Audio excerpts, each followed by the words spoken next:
오늘 우리가 읽을 성경 본문은 레위기 23장에서 26장까지입니다. 근데 27장이 하나 남아서 좀 애매한 상황이 돼서 오늘은 23장부터 27장까지 내용을 전부 다루도록 하겠습니다. 그리고 오늘 끝나고 내일은 민수기 1장부터 3장까지 그렇게 정리를 하도록 하겠습니다. 네, 지금까지 해왔던 방식대로 그대로 진행하도록 합니다. 네, 안녕하세요. 오늘 저희가 함께 깊이 들여다볼 자료는 위드교야 365 성경 통독에서 제공한 레위기 23-27장 해설 PDF인데요. 보통 레위기 하면 다들 좀 지레 겁을 먹잖아요. 복잡한 제사 규정, 어려운 율법들.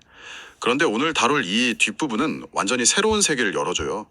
거룩함이라는 개념이 단순히 제사의식에 머무는 게 아니라 우리가 쓰는 시간, 우리가 버는 돈, 그리고 우리 삶의 모든 관계로 확장되는 거대한 그림을 그리고 있거든요. 이 제의적 형식을 넘어 삶 전체를 재편하는 거룩함의 의미가 과연 무엇인지 오늘 한번 제대로 파고들어 볼까요? 네, 정말 흥미로운 주제죠. 사실 많은 학자들이 레위기 후반부, 특히 17장부터 26장까지를 따로 묶어서 성결법전이라고 부르는데요. 오늘 다룰 부분이 바로 클라이맥스에 해당해요.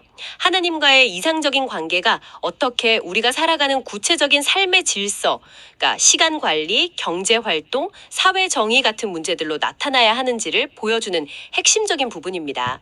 성소 안의 이상과 현실의 갈등, 그리고 미래의 약속까지 이어지는 이 구조를 따라가다 보면 레위기가 정말 역동적인 책이구나 새롭게 발견하게 되실 거예요. 와, 성결법전의 클라이맥스라니 기대가 되는데요. 그럼 그 구조의 큰 틀부터 한번 살펴보죠. 자료를 보니까 23장과 25장이 마치 액자처럼 전체 내용을 감싸고 있다고 설명하는데 각각 거룩한 시간과 거룩한 땅에 대한 이야기더라고요. 먼저 23장의 거룩한 시간부터 시작해 볼까요? 좋습니다.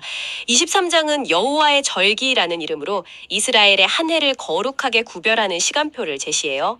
여기서 가장 기본이 되는 단위가 바로 안식일입니다. 안식일이요? 네.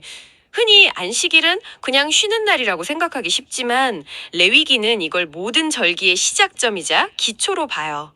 창조 질서를 기억하는 날이고 중요한 건 성소에서만 지키는 게 아니라 너희가 거주하는 각처에서 지키라고 명한다는 점이죠. 아, 그게 중요하군요. 거룩함이 성전이라는 특별한 장소에 갇히지 않고 우리가 사는 집, 일터 같은 일상 공간으로 스며들어야 한다는 그런 의미로 들리네요. 바로 그겁니다. 그럼 이 안식일이라는 기초 위에 어떤 절기들이 세워지나요? 자료에서는 봄과 가을 절기로 나누어 설명하던데요. 네, 아주 체계적으로 정리되어 있죠. 먼저 봄절기는 구원과 감사의 성격이 강해요. 2월절과 무교절은 이집트로부터의 구원을 기념하면서 죄로부터의 분리를 다짐하는 시간이고요. 바로 이어서 오는 초실절은 첫 보리 수확물을 바치면서 내 모든 소유의 첫 열매, 그 주인은 하나님이십니다라고 고백하는 절기예요. 아, 신약에서는 이게 그리스도의 부활, 잠자는 자들의 첫 열매를 예표한다고 해석하기도 하죠. 네, 맞아요. 그렇게 연결이 되죠. 그리고 봄절기의 마지막이 오순절, 즉 칠칠절입니다. 네, 77절. 맞아요. 밀수확에 대한 감사제인데 여기서 정말 놀라운 점이 발견돼요. 하나님은 단순히 수확하게 해주셔서 감사합니다라는 제사만 받으시는 게 아니라 네 밥 모퉁이를 다 베지 말고 떨어진 이삭도 줍지 말라고 명령하세요. 아, 가난한 이웃과 나그네를 위해 남겨두라는 거죠. 예배와 사회적 정의가 분리되지 않는 모습을 여기서 명확하게 볼 수 있습니다. 듣고 보니 정말 그렇네요. 나의 구원 6월절, 나의 소유 초실절, 그리고 나의 이웃 오순절까지 신앙의 핵심 요소가 이 봄절기 안에 다 들어있는 셈이네요. 그렇죠. 정확합니다. 그럼 가을절기는 어떤 분위기인가요? 가을 절기는 한 해를 마무리하면서 회개와 완성을 향해 나아가는 분위기예요. 나팔절은 새해를 시작하며 하나님의 왕되심을 선포하고 우리 자신을 돌아보는 시간이고요. 대속죄일은 이스라엘 전체가 금식하며 죄를 고백하고 공동체의 정결함을 구하는 1년 중 가장 엄숙하고 중요한 날이죠. 네, 그렇죠. 그리고 이 모든 과정의 마무리가 바로 초막절입니다. 아, 초막절, 광야 생활을 기억하는 절기라고 알고 있어요. 네, 맞습니다. 광야에서 장막에 거할 때 지켜주셨던 하나님의 은혜를 기억하면서 일주일 동안 초막을 짓고 기쁨으로 지내는 축제예요. 모든 회개와 정결의 과정을 거친 후에야 비로소 진정한 기쁨의 축제가 가능하다는 것을 보여주는 구조죠. 결국 이 절기들은 단순히 과거를 기념하는 걸 넘어서 이스라엘의 농경 주기와 구원의 역사를 하나로 엮어서 공동체의 정체성을 계속해서 새롭게 형성하는 아주 역동적인 과정이었던 겁니다. 시간의 주인이 하나님이라는 선언도 이렇게 깊은 의미가 있는데 저는 이 개념이 땅, 즉 경제의 영역으로까지 확장되는 25정을 보고 정말 충격을 받았어요. 이건 훨씬 더 급진적이잖아요. 그렇죠. 25장은 땅은 다 내 것이민이라 이 폭찬 선언으로 시작해요. 와, 네, 이 한 문장이 이스라엘의 모든 경제 시스템을 떠받치는 신학적 기반이 됩니다. 인간은 땅의 소유주가 아니라 하나님의 땅을 잠시 맡아 관리하는 청지기일 뿐이라는 고백이죠. 이 선언 위에서 안식년과 희년이라는 인류 역사상 가장 급진적인 사회제도가 탄생합니다. 안식년은 7년마다 땅을 쉬게 하는 거고 희년은 그게 7번 지난 50년째 되는 해 모든 걸 리셋하는 개념이죠. 맞습니다. 안식년에는 땅의 휴식을 통해 자연의 회복을 꾀하고 그때 저절로 자라는 소출은 가난한 자, 나그네, 심지어 들짐승까지 모두 함께 나누도록 했어요. 그런데 희년은 여기서 한 걸음 더 나아가요. 50년이 되면 빚 때문에 팔았던 모든 땅을 원래의 가족에게 무상으로 돌려주고 종이 되었던 모든 사람을 해방시켜 가족에게로 돌려보내야 합니다. 잠깐만요. 생각할수록 정말 대단하네요. 빚을 탐감하고 빼앗겼던 생산수단인 땅을 되돌려준다. 이건 현대 자본주의 시스템의 근간을 흔드는 이야기 아닌가요? 이게 실제로 이스라엘 역사에서 제대로 지켜진 기록이 있나요? 아니면 일종의 이상적인 선언이었을까요? 아주 좋은 질문이에요. 사실 학자들 사이에서도 논쟁이 많습니다. 역사적으로 희년이 문자 그대로 완벽하게 실행되었다는 명확한 증거를 찾기는 어려워요. 하지만 중요한 것은 이 법이 실제 시행 여부와 관계없이 이스라엘이라는 공동체가 추구해야 할 최고의 가치가 무엇인지를 보여주는 강력한 신학적 선언이라는 점입니다. 가난이 대불림되고 부가 영원히 독점되는 것을 막는 하나님의 정의가 이 땅에 실현되어야 한다는 이상을 제시한 거죠. 단순히 50년에 한 번 리셋 버튼을 누르는 것만이 아니라 그 과정에서 가난해진 이웃을 보호하는 구체적인 장치들도 마련되어 있더라고요. 네, 바로 그 점이 희년 제도의 현실성을 보여줘요. 3단계의 사회적 안전망이 있습니다. 첫 번째는 기업 무르기예요. 가장 가까운 친족, 즉 고엘이 빚을 대신 갚고 땅을 되찾아주는 제도입니다. 아, 네. 만약 그럴 친족이 없다면 두 번째 단계로 넘어갑니다. 바로 무이자 대부조. 동족에게는 이자를 받지 말고 돈을 빌려줘서 최소한 소작인으로라도 삶을 이어가게 도우라는 거예요. 마지막으로 상황이 더 나빠져서 종으로 팔려가게 되더라도 그를 노예처럼 부리지 말고 고용된 품꾼처럼 대우하라고 명합니다. 이스라엘은 단순한 국가가 아니라 서로를 책임지는 언약적 가족 공동체라는 정체성이 이 제도 안에 녹아 있는 거죠. 이렇게 시간과 땅에 대한 거대한 이상과 질서를 세우고 나니 모든 게 완벽하게 돌아갈 것만 같은데요? 그런데 바로 다음 장인 24장에서 이 이상적인 그림에 찬물을 꼈는 듯한 사건이 터지죠. 이 배치가 정말 의도적이라고 느껴져요. 네, 정확히 보셨어요. 24장의 구조는 의도된 충돌이라고 할 수 있습니다.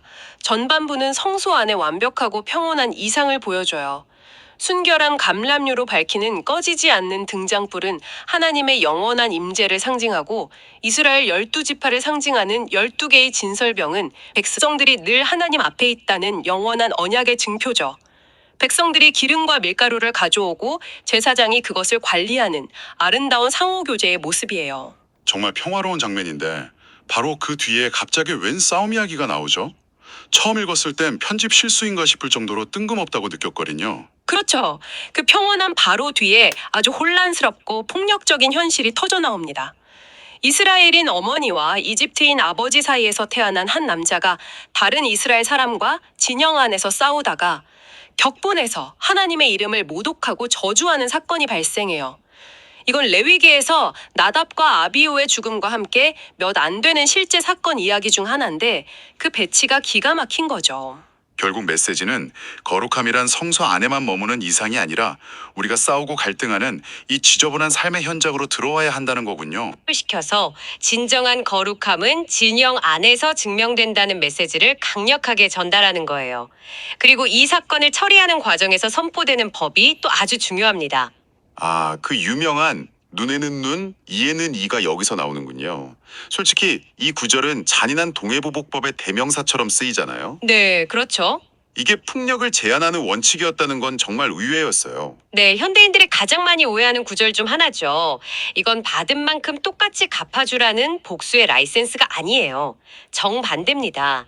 당시 고대 근동에서는 사적인 복수가 흔했고 한번 복수를 시작하면 걷잡을 수 없이 커졌거든요. 눈에는 눈은 바로 그 과잉 폭력을 금지하는 원칙이에요. 네가 눈 하나를 다쳤다고 해서 상대방의 목숨을 빼앗는 식의 과한 복수는 안 된다. 모든 배상은 공동체의 공정한 법적 판단 아래 피해를 입은 딱 그만큼으로 제한되어야 한다는, 오히려 인권적이고 폭력을 억제하는 법이었던 거죠. 와, 이건 정말 엄청난 인식의 전환인데요. 복수의 법이 아니라 정의와 제한의 법이었다니. 여기서 한 걸음 더 나아가요. 이 법을 선포하면서 거류민에게든지 본토인에게든지 그 법을 동일하게 할 것이라고 말합니다. 이 법이 혈통적 이스라엘 백성뿐만 아니라 그들 중에 함께 사는 외국인에게도 똑같이 적용된다는 거예요. 거룩함의 기준이 혈통이나 민족을 넘어선 보편적인 정의에 기반하고 있음을 보여주는 당시로서는 정말 획기적인 선언이었습니다. 알겠습니다.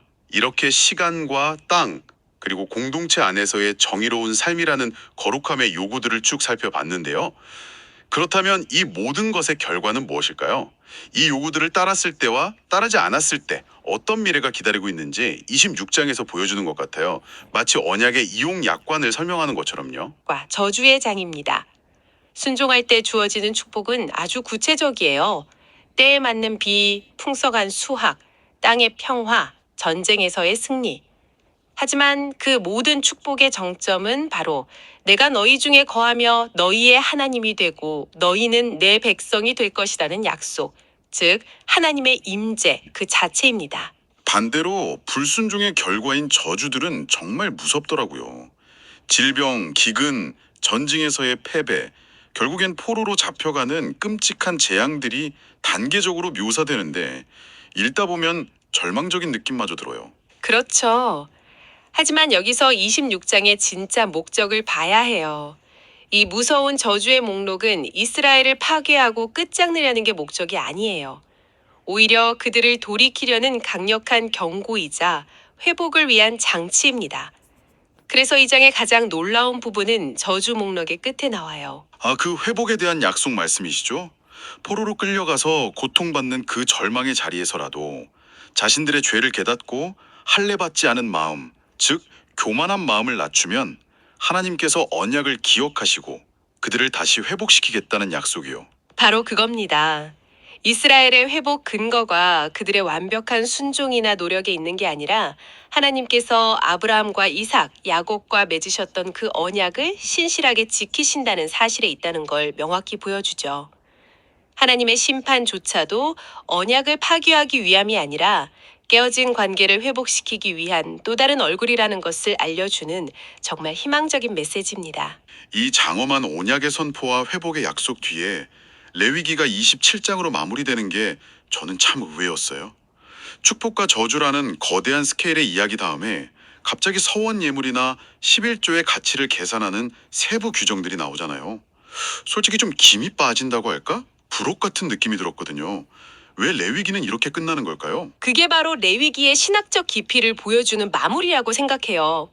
26장까지의 모든 율법, 규례, 명령은 어떻게 보면 하나님이 위에서 아래로 주시는 탑다운 방식이잖아요.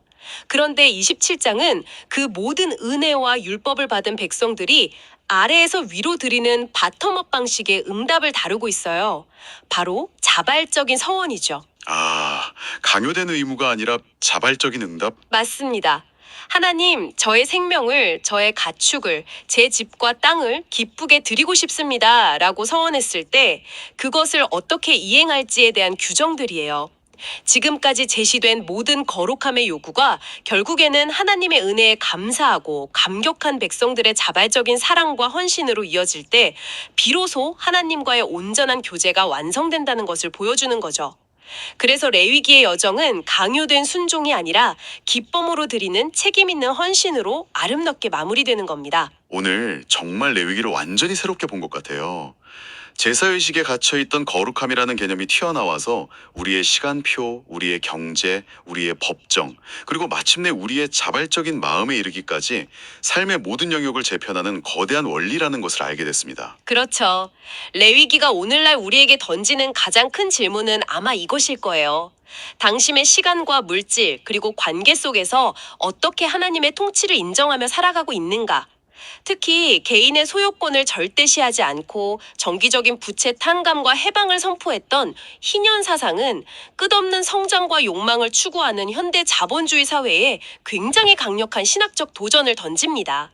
신약에서 예수님이 공생애를 시작하시면서 자신의 사명을 선포하실 때 주의 은혜를 전파하게 하려 하심이라고 하셨는데, 그때 인용하신 게 바로 이사야서에 나오는 희년의 정신이었어요. 그렇다면 오늘 당신의 삶에서, 그리고 우리가 속한 이 공동체 안에서 희년의 정신을 실천한다는 것은 어떤 의미일까요?